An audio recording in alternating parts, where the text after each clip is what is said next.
Digoda Niki Tirta, reaksi Ayu Ting Ting banjir pujian. Sikap pedangdut Ayu Ting Ting saat digombali Niki Tirta menjadi sorotan publik. Ia bahkan mendapatkan banyak pujian karena sikapnya tersebut. Saat menjadi bintang tamu di acara obrolan tiap pagi, Ayu Ting Ting digombali Niki Tirta. Katanya Bu Ayu ini punya kenangan tersendiri sama burger.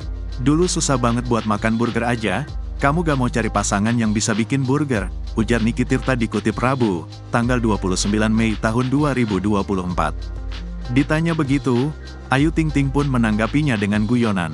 Kalau katanya kita gak punya mah, udah kita gerayot. Kalau kita udah ada, mohon maaf kita takut, tutur Ayu.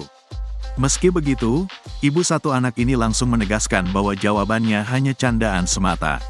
Rupanya, Ayu Ting Ting tak ingin tunangannya, Muhammad Fardana salah paham.